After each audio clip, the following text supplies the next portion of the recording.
नमस्ते। हर हर महादेव। आज हम गुरु अष्टवक्रा का उनका जीवन का कुछ इम्पोर्टेंट परिस्थिति के बारे में, घटना के बारे में सुनेंगे। हमारे देश में गुरु का शब्द मतलब बहुत महत्व होता है।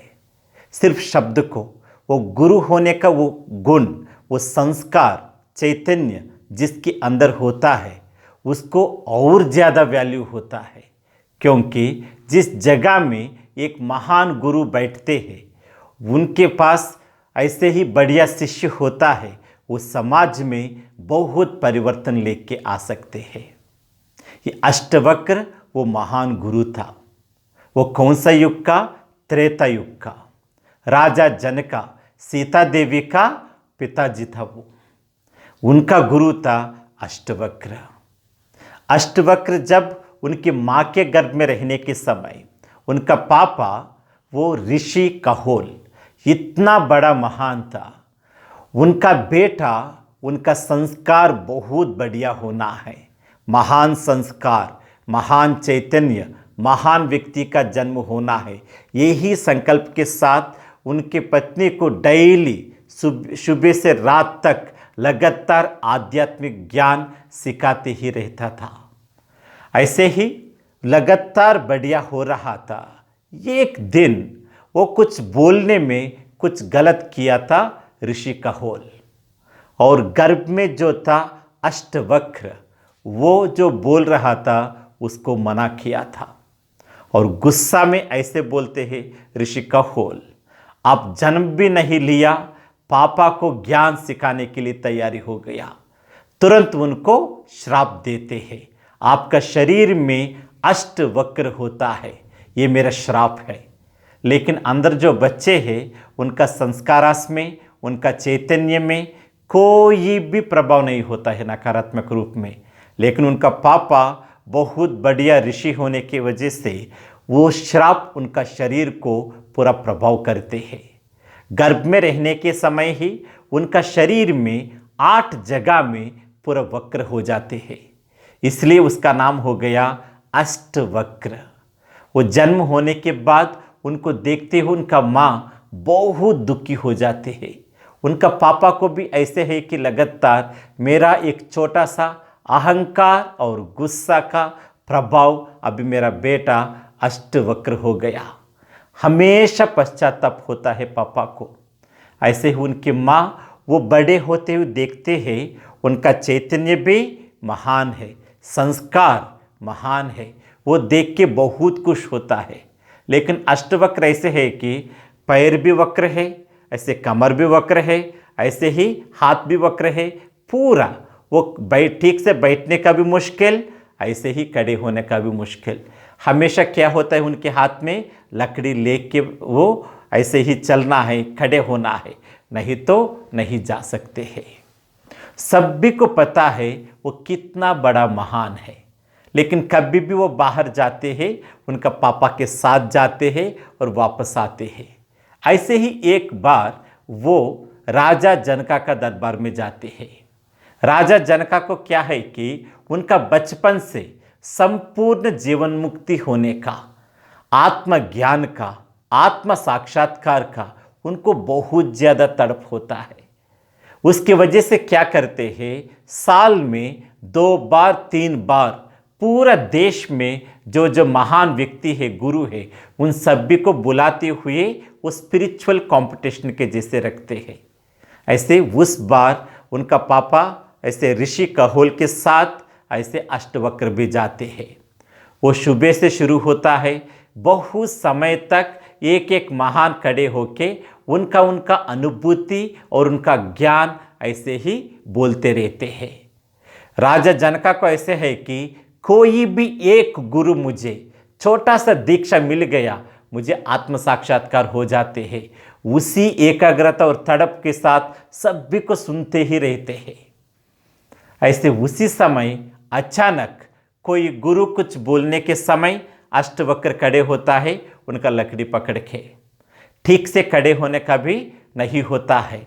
उस समय बोलते हैं, यहाँ जो कुछ भी महान है मेरे पापा को भी मिला के सब भी उनका ज्ञान मुंह से आ रहे हैं, अनुभूति से नहीं। उनका चैतन्य सभी का सर्वसाधारण है। वो सुनते हुए राजा जनका को बहुत दुख होता है, क्योंकि सभी लोगों को वो कितना दुख देने वाले शब्द है। आप और एक शब्द ज्यादा बात किया तो आपका सिर आपका शरीर से अलग हो जाते हैं। ये क्षण आपका शरीर का अंत भी हो सकता है। और उसी समय राजा जनका बोलते हैं, मुझे आत्म साक्षात्कार चाहिए, मुझे आत्मज्ञान चाहिए, तुम दे सकते हैं क्या? और अष्टवक्र राजा जनका का आंखें में देखते हुए बोलते हैं, आपको ऐसे चाहिए तो आप मेरे आश्रम को आना पड़ेगा जंगल में। ऐसे ही मैं जो बोलता हूं एग्जैक्टली ऐसे ही करना पड़ेगा।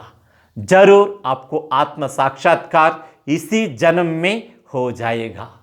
उस समय तक, उतना उम्र तक राजा जनका को उतना विश्वास के साथ उनके आंखें में देखते हुए ऐसे बोलने वाले कोई भी नहीं मिला। जब आंखें से आंखें मिल के बात करते हैं, उस समय उनको लगता है इस व्यक्ति के द्वारा मुझे जरूर आत्म साक्षात्कार हो सकता है। ऐसे वो सभा पूरा हो जाते हैं, उसके बाद सभी निकल जाते हैं।